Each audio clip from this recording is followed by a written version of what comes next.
Welcome inside episode 672 of the Locked On Senators podcast.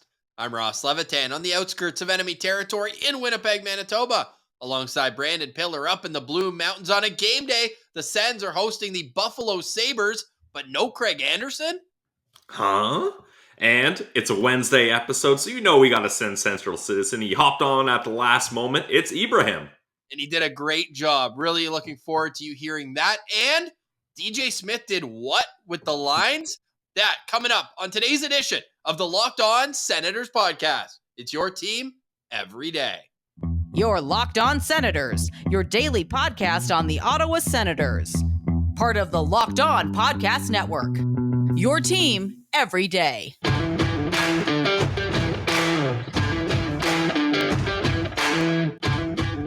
I'm Jake Sanderson, and you're listening to Locked On Senators podcast. I'm Tim Stützle, and you're listening to the Locked On Senators podcast.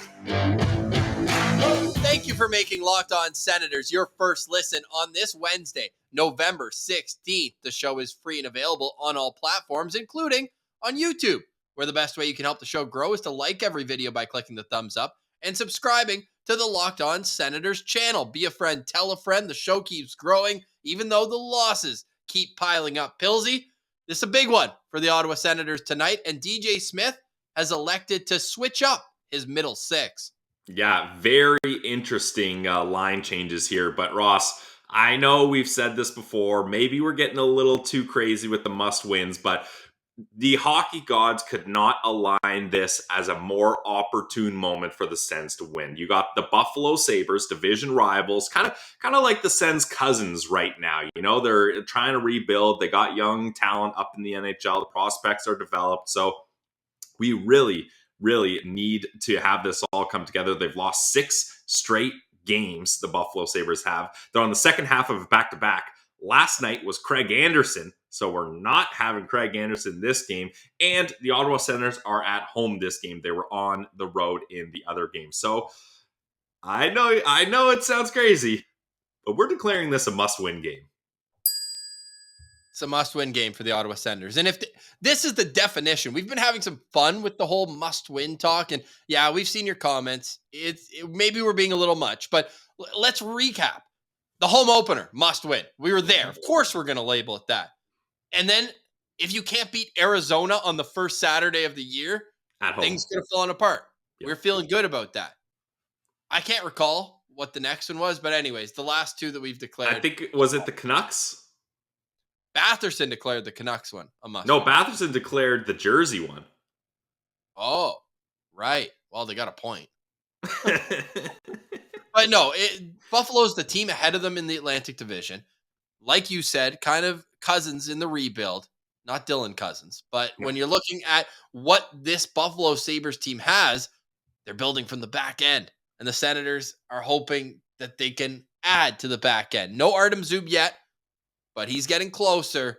This team is shorthanded. Jake Sanderson already played 25 minutes. But let's talk about that middle six, because right now, and I put out a poll, I'm going to pull it up in just a moment. DeBrincat, Brassard, and Joseph are a line, and that leaves Pinto with Motte and Batherson. When you saw that, what's your immediate reaction? Kind of a one of these faces, like, but I mean, you gotta do something. And like when you have a guy like Alex DeBrincat not really clicking, when you have a guy like Matthew Joseph not really clicking, and you're tied for last place in the league, you can try to fiddle around with things, even if they may not seem like ideal situations, because the ideal situations weren't working. So although I don't love it, I think it's a good time to try to make a change. And who knows, maybe this pops off, because we knew the Ottawa Senators were going to have a strong top 6. But when your top 6 is the only one performing and you're not getting that bottom 6 boost, I mean, Shane Pinto been scoring a lot of goals in that third line, but other than that, it hasn't really boosted. I think it warrants a change. And you know what? I'm willing to give it a chance. I'm not negative on this. I'm not positive. I'm neutral on this. Let's give it a chance here. Well, who's your second line? For me, I voted with the top one, Ross, because Brassard and DeBrincat were a part of that second line mostly. And I think a lot of people are saying, what's up with this Batherson demotion? I'm not really looking this as much as a demotion as it is a change, and it gives DJ Smith an opportunity to roll three lines a little bit more consistently here. Yes, I think that's fair. And we'll get into our locked on players, our lookout players. But the big story is who's going to play more between these two lines and who's going to step up?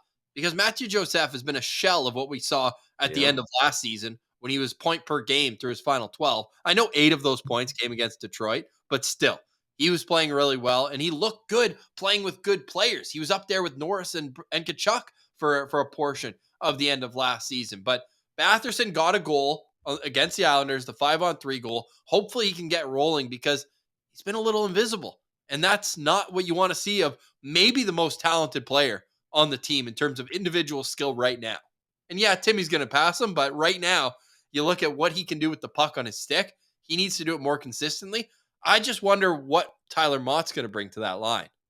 Well, I actually think people are being a little bit too down on my guy, Tyler Motte. Sure, he popped off to start the season, and he was a point per game guy 7 games in. But that's not why he's here. Like, and I reference this a bunch of times. He's kind of your Zach Hyman on this line. I know Pinto and Batherson aren't exactly Marner and Matthews, but he's the guy that's going to go into those dirty areas. He's going to win those puck battles. He's going to have the defensive presence a little bit more, and he's going to start the plays that Pinto and Batherson hopefully will finish. So I actually don't mind it here. Like, honestly, I like the Motte, Pinto, Batherson line a lot more than I like the DeBrincat, Brassard, Joseph line. And so do the fans. Still plenty of time to vote at SensCentral on Twitter. But who do you think is the second line? Who's going to play more at 5-on-5? We'll talk about it in the postcast coming up after tonight's game. Pilsy and I will both be there, and you might even get LaMartian as well. But I'm going to be curious at the 5-on-5 ice time and if this is going to last. Because if you're Alex DeBrincat, you sign here and it's Tim Stützle and Claude Giroux. Those are going to be your line mates. Well, guess what? Brady Tkachuk is the leading scorer on this team, the captain, the heartbeat, and he is playing very well with those two guys up top. And the guy who he's been attached at the hip with since getting to Ottawa is out long term. So Brady Tkachuk now needs a new centerman. You got to give him Timmy. I like the protection factor as well with Timmy. You saw after he took a hit last week or a week and a half ago, maybe the Minnesota game where Brady then dropped the gloves. Was it with Dumba? Anyways, he got in a fight after that hit. Made sure to stand up for his teammates. So I like that. I like that top line. I like that they're not touching it. Hal Giroux's on a 9-game point streak. But if I'm Alex DeBrincat, I'm looking around and I'm like, what are we doing? I'm producing shots. I'm producing chances. These guys aren't going to help me finish.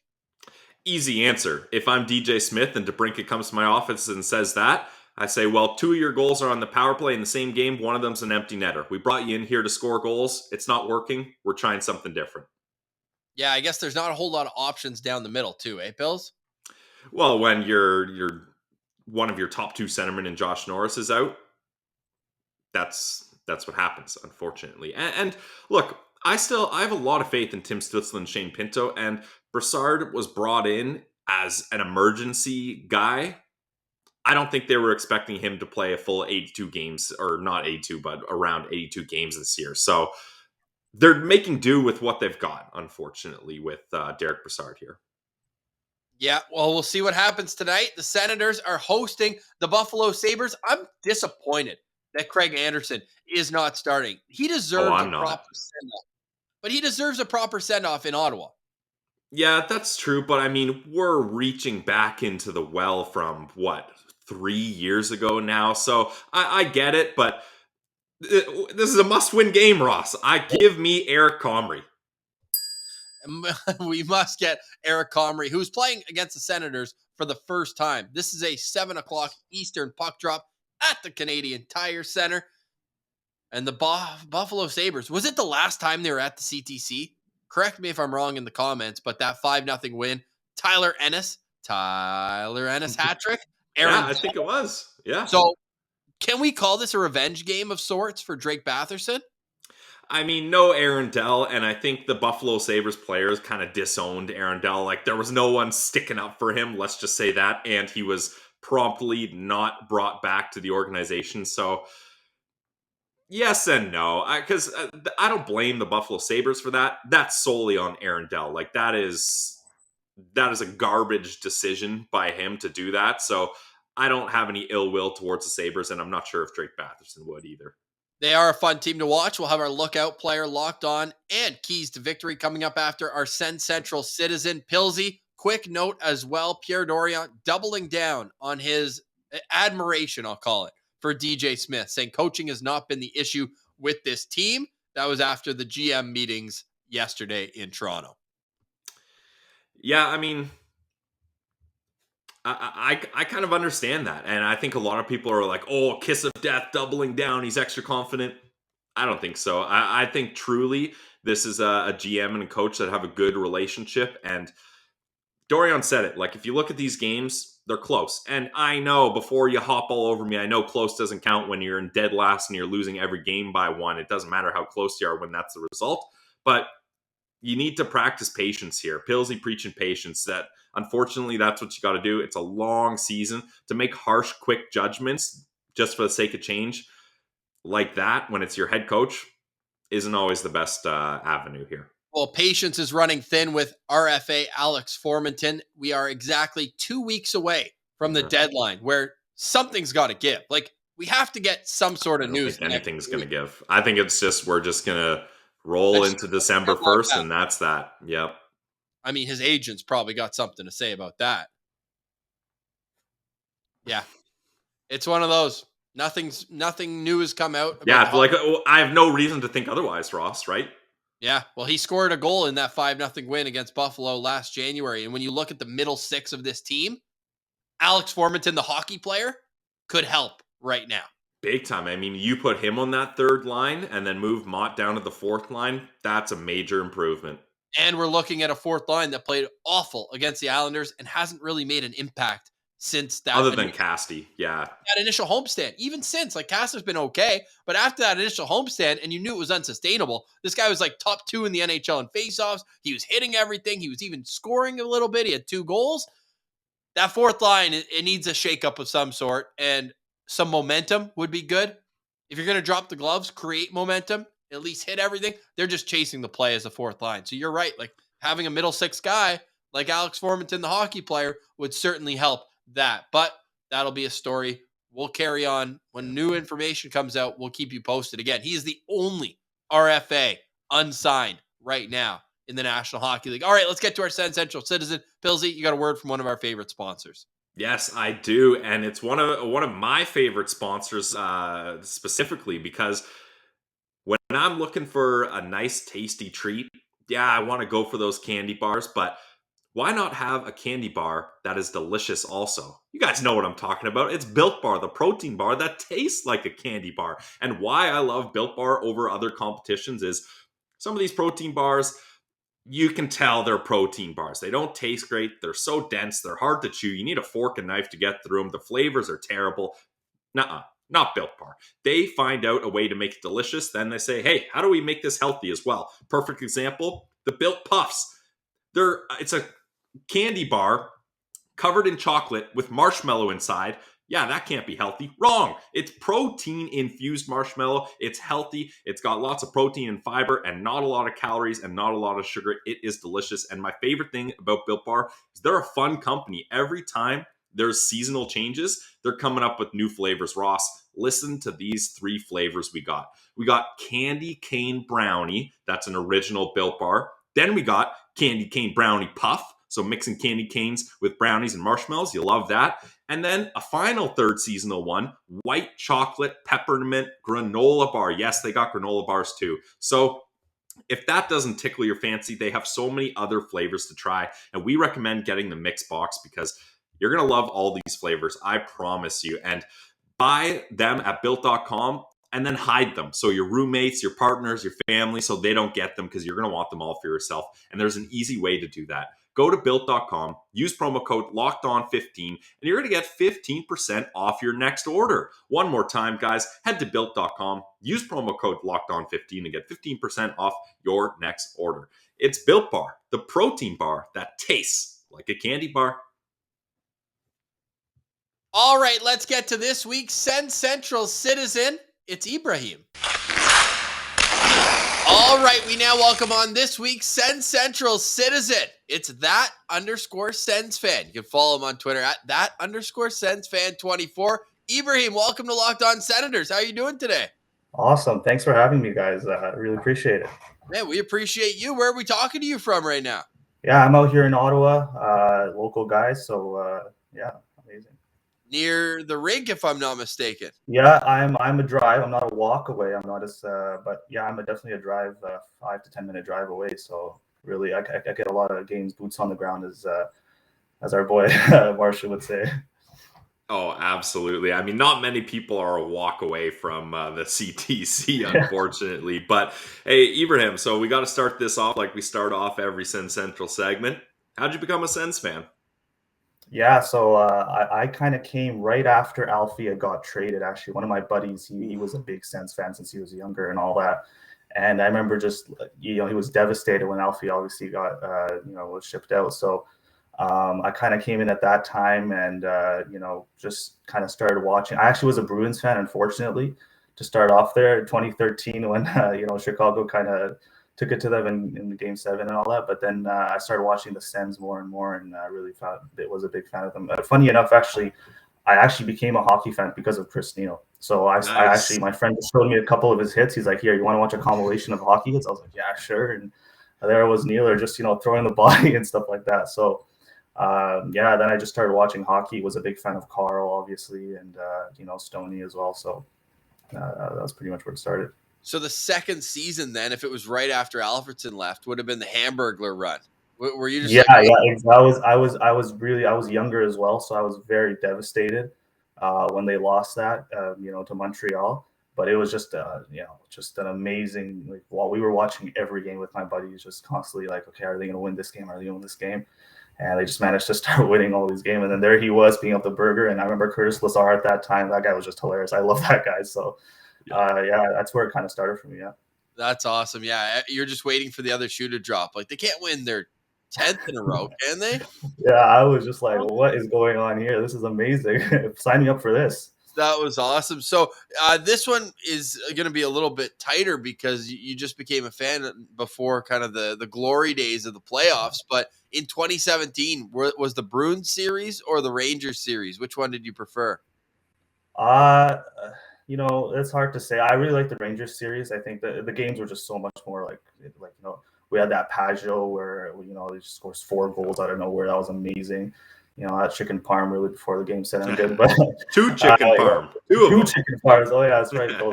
Yeah. And then just the Kyle Turris game, that was amazing as well. And at that time, actually, I was actually, funny enough, in Qatar. My dad, he was working for a Canadian company there, so I would wake up at like 3 a.m. to catch these games. And I was the only one waking up at 3 a.m. My mom would wake up after. She'd be like, "What have you been doing?" I'm like, No, I got to catch these games. So I was just sitting there watching the games. At that time, I was, I was devastated I couldn't be here because that was the one year I wasn't here. I was in Qatar at that time. And, they went to the playoffs and all that. But I had my cousins and my buddies they actually went to the Rangers game where Pajot actually scored 4 goals. So they were really, I was like, sucks to be there. But I was watching, the whole series from there. Nah, that's commitment right there. And you mentioned that your buddy showed you those Chris Neil highlights, and that got you into the game. You must have been pretty fired up when you heard the news that number 25 will no longer be worn by another Ottawa Senator as Chris Neil gets his number retired, eh? Yeah, that was amazing. I just love to see it. And the videos the Sens put out too on Twitter, I just love that video. It was just unreal, Somebody was cutting onions or something around me because I had a little tear in my eye after that. But that was just, as a player for him, like especially in that Rangers series when he just came out and took care of that glass guy there. Yeah, I think that was just amazing. I don't know why he wasn't playing, but when he came out there, I just love to see that. That was amazing for me. I mean, if you hear interviews of him now, I would say Guy Boucher has everything to do why he wasn't playing more in that series. I don't think those two had quite the good relationship. Actually, funny enough, there's a story with Guy Boucher. So I was at the Brick, furniture store out here in Canada, and I saw him walking, and I was like, "Is that Guy Boucher?" I don't know. Let me check my phone, and I was like, "That's him." So I went up to him, I said hi, and he was nice enough to me. I think that's right after he got fired, so it was kind of awkward. I don't know what to say, but yeah, it was just like, okay, I guess I met the coach of the Sens, and and I met Chris Neal last year too at a game as well. Nice. So yeah, he was a real player. All right, well, we got our nostalgia talk in. We got to relive some of the glory days. So let's flip it over to the present team. No. First off, I'll start with this. Ibrahim, Ross, and I declared tonight's game a must-win. The Sabres are on a 6-game losing streak, second half of a back-to-back. Craig Anderson will not be playing tonight. It's going to be Eric Comrie. How are you feeling about tonight's game? I might go to tonight's game. There's a chance. Okay, nice. Boots on the ground. Boots on the ground might happen, but yeah, I think it everything kind of went in their favor. Before we were saying Andy's going to play, so it's the same thing that happened the first game of the season. Now that excuse has gone out the window. I mean, they lost to Vancouver. We also did, but in saying that, I think this is the game they have to win. I think if you look at all the games they played before, I was just talking to Ross right now on Twitter saying I think it was a must-win game since Vancouver came into town. But this I think is a really must-win game. They need to win. A really must-win game. Yeah. All right, we're ramping it up. Let's go. Well, no, because people and fairly so in the comments, they're like, guys, is every game going to be must-win for the rest of the year? And I get it, but at the same time, we're in that sweet spot right now where the team's 30th out of 32, but 2 wins and they're right back in the mix. Trust me, in 5 games from now, if they don't win 3 or 4 of them, they ain't going to be must-win games. They're going to be must-lose games. And we're not at must-lose season yet. No. I didn't say yet. I just said this is the most critical must-win territory that the Sens are going to find themselves in this year. Like 2 games can change everything right now. And tonight even more so because the team that's coming in next has won 10 games in a row. Yeah. So you got to beat Buffalo. And they're the next team ahead of you in the standings. So there's just too much at stake in a game against Buffalo on a Wednesday night in Ottawa. With snow falling outside the CTC for the first time. It's a must-win game tonight, Ibrahim. That's all. That's where we're at right now. A really must-win game, Ross. Don't forget. Really must-win game, Ross. Yeah, that's right. Yeah. So sticking to this team, although obviously the record isn't where we want it to be, there's been a lot of good performances individually from some players. Who's been kind of the biggest surprise for you this season with how they're playing? Positive surprise. Well, we can do a negative one after, but let's get a little positivity going here. I want to say it's much like it was kind of a surprise, but not much. I think Claude Giroux just came in and he's been unreal. Like honestly, probably the best signing of the summer, to be honest. He just plays and you can just tell he really wants to be here. The way he's playing just every night, every shift, I feel like he's just been unreal, in my opinion, just around the ice. And, he's also helping Brady a bit right now. Brady's, a young captain and he's been here for a long time, Claude Giroux in the league. So I think just the way he's, also helping the team and he's been unreal. Yeah, he has 9-game point streak for Claude Giroux right now. And among players that switch teams this offseason, top 3 in scoring. Who's somebody that you want to see more from? Shabbat's injured right now. I was on him a lot. I think he had his best game of the season in Philly. It's unfortunate he got injured there, but hopefully when he comes back here, I could see a bit more from him. And then also the DeBrincat. I think I was expecting, after that Philly game, I wasn't able to watch the game against the Islanders, but I just need a bit more from him as well. He's here to score and just, if he can get a bit, we're saying he's going to get the chances and we've been saying that for a while now. I think it's time to see the results. Yep. No kidding there. Results. That's something we definitely want to see from this team. Speaking of results, your coaching job usually is tied directly to results. Hasn't been so great in the results and record category for DJ Smith here. These are kind of the times are in turmoil here with DJ Smith discussions. Either you're fully on hashtag fire DJ, get him out of here, fire him to the moon, it's done, or people are saying, you know what, the record isn't fully a result of the play. There's injuries, all these kinds of things. Where do you sit on DJ Smith, Ibrahim? I think, he was okay. I just, obviously at the beginning of this season, playing number 22 a lot really got on my nerves. But, 22 is gone now, and I don't know. I think if it keeps playing like this, something has to change. I don't think the trade's there for us. I think everybody knows that the Sens need a defenseman really badly, and I don't think a trade would be the best thing right now. So if it keeps playing on like this, I think inevitably something's going to happen, and that might be him, getting fired. Who would be your choice to replace him? Yeah, I that's mean, the question. I heard Claude Julien's in town there, so maybe him. I don't see Troy. It could be Troy Mann, but probably like somebody like that would be a good replacement in my opinion. I don't see Trotz coming here personally. But I don't know. What do you guys think about that? Yeah, I don't think Barry Trotz is going to come to Ottawa. That's for sure. He's obviously the ideal pick, the best free agent coach out there, if you ask me. And look, I'm a big Troy Mann guy, but firing one first-time NHL head coach to replace him with another first-time NHL head coach, I don't think is a solution. I just think it's a lateral change, and sometimes you got to make change for the sake of change, but I don't think that's the scenario that the Ottawa Senators are looking at here. Someone that kind of interests me is Rick Tocchet, because he has that DJ Smith vibe of a player's coach, like guys that will play hard for him. But it seems like he's a bit more of an X's and O's guy, and it seems like he really has a little bit more of a kind of edged mindset than DJ Smith. So I think that's someone that could slide in and replace him. But also, I mean, Rick Tocchet is probably pretty comfortable with his position in TNT, so you'd have to really convince him to leave that. So that's interesting. But I personally am on the patience, Pilsy preaching patience here with the coach. So I'm not on hashtag fire DJ, at least not yet. And we got breaking news at Sens practice as we're recording right now, 10:30 a.m. on Wednesday. Artem Zub is in a regular contact jersey. Need that. Yes, we need that. We desperately need that. So it can't be understated. Like, Ibrahim, where would you put him in terms of most important defenseman? I'm leading you into this because you said you wanted more from Shabbat. Like, are you putting Zub right up there?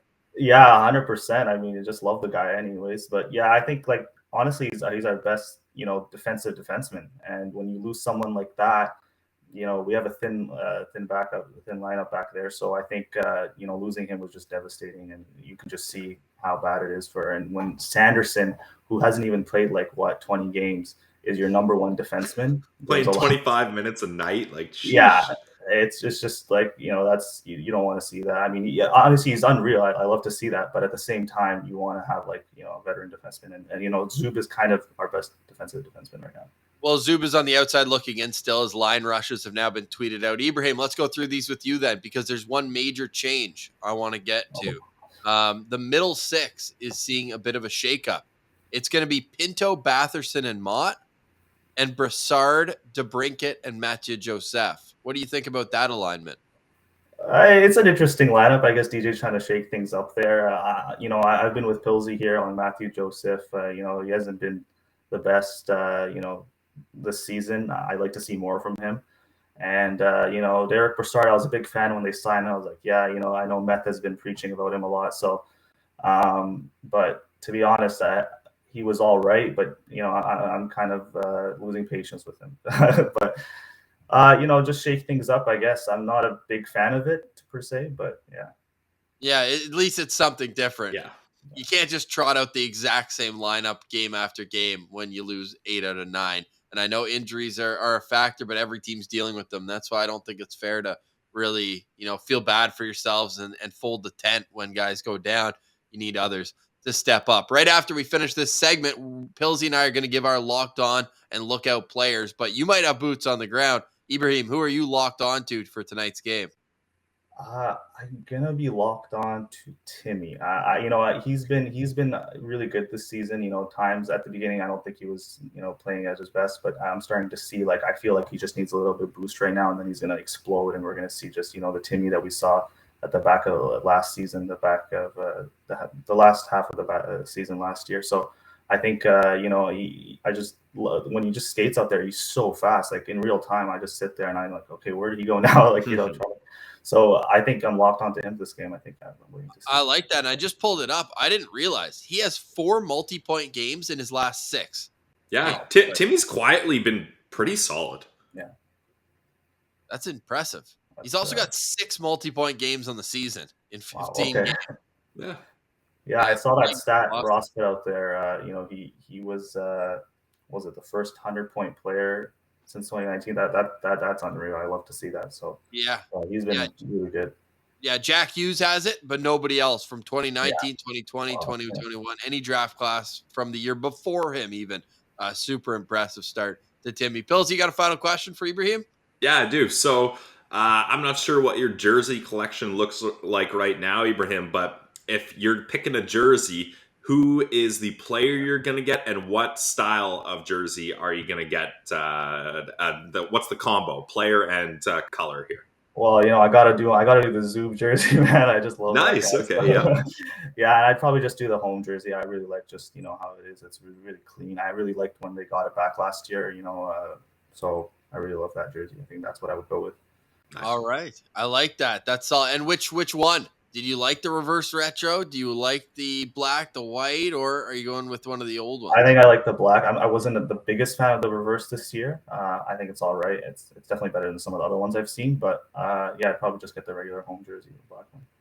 Yeah, black is safe, especially when you want to be at the CTC among 19,000 of your best friends. You want to rock what the players are rocking on the ice, eh? 100%, yeah. All right, Ibrahim, we appreciate you jumping on with us. It's _Sens fan 24 coming in last minute. We appreciate you, and we look forward. We'll do this again down the road. All right, brother? Yeah. Thank you so much. Thanks for having me, guys. Keep it up. Keep up the great work.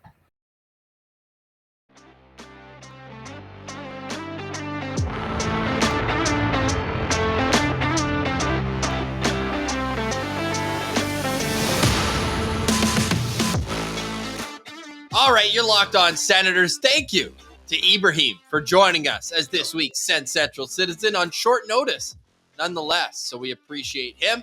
Absolute beauty. And maybe he'll have boots on the ground. Make sure you're sending in your boots on the ground pictures at SensCentral and at Lalim's Martian. Martian will give you a score out of 10. How good is that? This is taking on a life of its own. I mean, it's so good. Martian is an expert when it comes to boots on the ground. So beware. He's not going to toss you a nice 10 out of 10 just to be friendly. If your feet aren't firmly planted, if your camera, Ross learned the hard way, the camera angle matters. He's not just going to toss out 10 out of 10s here. So make sure you guys are coming correct when you got your boots on the ground pick for Lalim's Martian. Oh my goodness. That's awesome. But we will get into that more as needed, because I'm still a little upset at what I got when it comes to my score at the North Dakota game. But tonight's game at home, and make sure you're there in time for that first TV timeout, because even though Craig Anderson isn't playing, I'm sure they'll do some sort of tribute, as this will be the first time. He was hurt last year, so this will be the first time that we get to really acknowledge his presence in Ottawa after leaving a 10-year career here behind. Still kicking though, man. Still kicking out in Buffalo, the oldest player in the NHL. Let's take a look at those Buffalo Sabres. Pills, you want to run through their lines? All right, here we go. We got Skinner with Thompson and Tuck, Hinostroza with Cousins and Peterka, Middlestat with Krebs and Olofsson, Asplund with Sheehan and Gergensons. And on defense, they're stacking it up here. Owen Power with Rasmus Dahlin, Bryson with Yokiharu, Pilot with Labushkin, and starting goalie, Eric Comrie. All right, well, there you have it. That's the Buffalo Sabres. Who are you looking out for this team that's 7-9 on the season, but only 3-7 in their last 10 games? And as you mentioned, on a 6-game losing streak. Yep. I'm looking out for JJ Peterka, the other German, as we all love Timmy Stützle, and we had our fingers crossed that they would go with JJ Peterka, one of his buddies, but the Buffalo Sabres end up drafting him. And if you remember, in the home opener, he scored a beauty goal, a give and go with Cousins. So I'm going to be looking out for him, because he is a talented player that I think, give him a couple years of experience growing with this core in Buffalo, he's going to pop off. He's going to be a great offensive weapon for them. These Buffalo Sabres, they had to go and make themselves so likable. I know. Why, you ask? Well, on Sunday, the NHL posted a video about Daniel Alfredsson going into the Hockey Hall of Fame, where they had different players from around the league chime in on what Daniel Alfredsson, his name means to them. And Rasmus Dahlin, I think, was the most in love or in awe, saying he was one of his idols. So I love that for Rasmus Dahlin. And then Victor Olofsson was also in the video talking about how Alfie's competitiveness was something that he always admired as well. So maybe you'll have those guys catching, looking up at the number 11 in the rafters in Ottawa. But in all seriousness, I got to take a guy who, if you're going to the game, you're going to notice him. All 6'6" of them. Tage Thompson is my lookout player, leading the team in scoring after he was such a low, easy hanging fruit for analytics guys to jump on. Oh, he got this huge ticket. He's only had one good season. Well, that one good season included 38 goals in 70 games, and it took him a while to get going. There's no doubt about that. When we talked to Joe DiBiase of Locked On Sabres, he's like, yeah, he only scored 8. Get this, Pilsy. This includes his first year in St. Louis. Tage Thompson was a part of the Ryan O'Reilly trade. Yep. Tage Thompson had 18 goals in his first 145 NHL games. He had 38 last year. Yeah, I mean, keep in mind he was buried on that Blues team, and he was a guy that when they had Kyrou and Thomas, they were like, we can't afford to keep all these guys. So he was the disposable one, and the Buffalo Sabres were pretty stoked about that. Well, he's picking up right where he left off last year. He leads the team with 21 points in 16 games, and he's just a guy that big should not have hands like he has. He is what Sens fans wished and hoped that Logan Brown could be. Yeah, I knew you were going to bring it there, but yes, that is dead on. It's perfect. Like the way, and if you watch, there's a compilation on YouTube that you can find with Tage Thompson's every one of his goals last year. I would say out of the 38 goals, at least 25 of them are catch and release. But he just knows how to get himself in the right spot, change the angle of the shot, and not miss. So my lookout player is Tage Thompson, but I also want to give a little stick tap or a little head nod, a little double eyeball emoji. They've got 2 first overall picks on the same pair. Yeah. Dahlin and Power playing together is going to be fun to watch. I mean, fun to watch, yeah, but I'm going to be nervous every time those guys are on the ice because Rasmus Dahlin is lighting it up this year. He certainly is. He slowed down a bit, though. This guy was like a top of league scorer. Well, I mean, when you score, I think he had 6 straight games to start the season off with a goal as a defenseman. They're probably going to regress a little, yeah. Yeah, you got to regress to the mean, but still, Rasmus Dahlin is establishing himself as the rightful first overall pick in that draft. Okay. And I say it, but Brady's right there. You know what? Even Andrei Svechnikov, that top 3. Oh, wait, You're saying there's a different guy who went third to Montreal? Who was that again? Oh, man. I can't remember. Yeah, me neither. Oh, What must not be too important. But Brady certainly looks good. And Dahlin, man, 18 points in 15 games. You kidding me with this guy? He's a career minus 68, Pilsy. He had a couple tough years while Buffalo was rebuilding, but 53 points last year, and now he's flipped that around, plus 10 on the season. And a lot of his points are coming at even strength as well. So look out for him, averaging 26-24. He is their Thomas Chabot, playing back there at 22 years old. All right, let's turn our attention to the Ottawa Senators. I can tell you that Anton Forsberg will get his first start in what feels like a little while. He had the game in New Jersey, but then the last 2, right? Would have been Talbot had the last 2. Would have been Talbot, and it's unfair. Forsberg's numbers, like he's played better than these numbers show, right? A 360 goals against and an 899 save percentage. Agreed. That's why when people get on the goalies as part of the problem here in Ottawa, I'm ready to rip my hair out. Like, I cannot believe you would even think to go to the goalies here, because watch the goals. I know we're a goalie-friendly show, but the defense is leaving these guys out to dry. If people write articles about Sens needing goaltending or that's been a problem, they're box score scouts. Like, honestly, they're not watching how things are breaking down. They're looking at the numbers, and they're not pretty. An 899 save percentage is not good. Nope. But there's a lot more that's gone into it than that. I mean, we can look to the lineup as, Ross, I'll hand it off to you to read the lineup, but we can look to the lineup as reasons why maybe those numbers don't look great. Losers of 8 of their last 9 games, and the 1 win coming on a non-LOSP game day, a Saturday. Let's mix it up and let's go backwards. Let's get the D-core out first, and then we'll move up to the forward group. Jake Sanderson coming off his biggest ice time in the NHL, where he played over 25 minutes. He'll be up there with Travis Hamonic, Eric Brandstrom with Jacob Bernard-Docker, and Nick Holden with Jacob Larson. Up front, Tim Stützle in between Brady Tkachuk and Claude Giroux, 9-game point streak. Shane Pinto in between Tyler Motte and Drake Batherson. Derek Brassard between Alex DeBrincat and Mathieu Joseph. We spoke about that earlier in the show. The middle six needing to bring it. And then the fourth line, nothing changes. Mark Kastelik, Parker Kelly, and Austin Watson. That leaves Dylan Gambrell and Nikita Zaitsev as scratches. And as you heard in our SensCentral Citizen segment, Artem Zub wearing a normal, regular contact jersey at practice. So not ready yet, but hopefully soon. DJ Smith, however, we will finish off by saying everyone's taking warm-up and they will decide afterwards, but this is how the morning skate lines were shown. Yeah, I'd be surprised if it was anything but this. My locked on player, Mathieu Joseph. I mean, 1 goal all year, and I don't have a lot of excuses for why he's there. Like, he needs to step his play up, and having him on a new line here, I think is really going to boost things, or at least a couple new line mates. So I'm really looking at Mathieu Joseph to bump things up here, because he just signed a fairly significant deal. It looked team friendly at the time, but right now it doesn't look very team friendly. So let's see a big boost here. Mathieu Joseph, my locked on player. Dude, 6 games without a point for Mathieu Joseph. The shorthanded goal on a 5-on-3 shorty situation against Tampa is his only point in the last 11 games. Yep.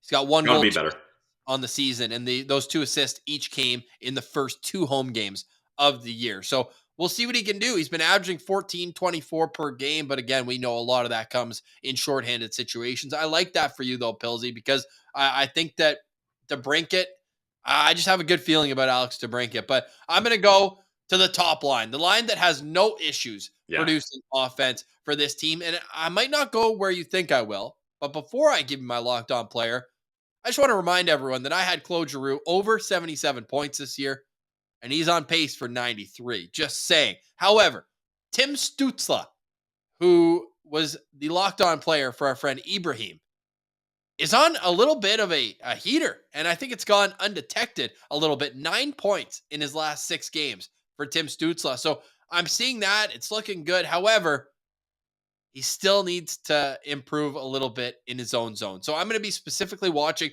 how he breaks out from the defensive zone and how he uses his teammates, because that's been a little bit of an issue. Him trying to overstick handle, do it all himself in the neutral zone, and try to get his own zone exit and zone entry. I want to see him use his teammates a little bit better, and I need that line to produce at least two goals tonight for Ottawa. Yeah, that would be great. We need some production here. I mean, yeah. And I've got a challenge for Travis Hamonic. Don't beaver tail, ask for the puck when the top line is out there with Jake Sanderson. You should be heels on the blue line at all times, ready to start backpedaling if there's a turnover. That's your role in the O-zone. Let the guys who can handle the puck handle it. We don't need you missing the net and losing possession. No, we do not need that. Although, hey, Hamonic did have a couple goals recently, so maybe he's feeling like he's got a hot stick. But yes, I definitely agree with that. And hey, go ahead. I was just going to ask for your key to victory, but finish your point. Oh, okay. No. Let's go to key to victory, because my point, we're going to wrap the show on it. My key to victory here is, Ross, it was the reason they lost the last game. 1 for 6 on the power play. Simply will not get it done, especially on a team that has a lot of injuries here. And the reason I mentioned this as a key to victory up against the Buffalo Sabres, Ross, is the Buffalo Sabres are 29th in the league in penalty kill percentage, sitting at 71.4%. And if you take a look at that roster, that lineup that we just put up, not a lot of shutdown, kind of gritty, grinding guys on that team. So their penalty kill has not been great. Let's get it done here up against the Sabres at home. So key to victory for me is capitalize on the power play. My key to victory is pretend the game's 40 minutes long. Play with that desperation as though it's 40 minutes long. The Sabres are 5-0-0 when leading after 2 periods, and the Sens are 0-6-1 when trailing after 2 periods. So you put that together in a blender. I don't like what the results will show. So pretend it's a 40-minute game and put all your chips in the middle. Don't pull the goalie near the end of the second period, but in all intensive purposes, play with that desperation. My key to victory last game was win the special teams battle. They lose that, they lose the game. I like how you went with the power play, especially on a bad penalty killing team. I like Eric Comrie, the guy. We did a feature on him for the Jets last year. I really like him, but you need to put pressure on him because he's not a starting goalie and his numbers show that. So another backup comes into town. They had Varlamov against the Islanders. Here we go with another one. We'll probably get a Kira Schmid on Saturday, but you need to take advantage when you keep getting disrespected with these backups. Absolutely. Now, just my final point to wrap the show up here, Ross. It is so awesome to see on Twitter people are getting their SensCentral merch, and damn, I gotta say, Nick Spence posted a couple of the shirts that he was wearing. They look pretty good, if you ask me. Like, those shirts are looking awesome. So if you guys have not already checked out our merch store, go ahead there today. We got a massive hookup. We got a beautiful website. Everything's taken care of. Customer service, shipping, it's all taken care of. It's all smooth. And people are starting to get their first orders in. So if you guys are seeing those and thinking, hey, I could use a couple extra shirts for my winter wardrobe, you got to check it out as Ross is pulling it up here on YouTube. Shout out Nick Spence for posting these. And yeah, the stuff looks incredible. And it's not just t-shirts. You got hoodies, long sleeves. There's so much cool stuff that you can check out, and it looks awesome. So just a little reminder that we got a merch store. Don't forget that.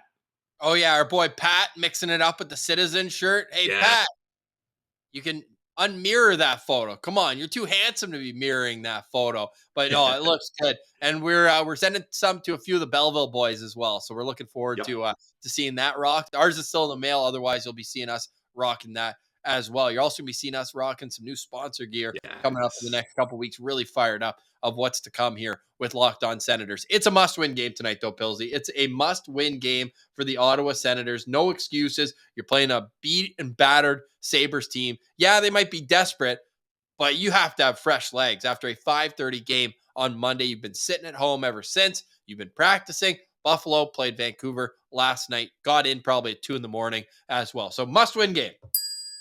Really must-win game, as Ibrahim said.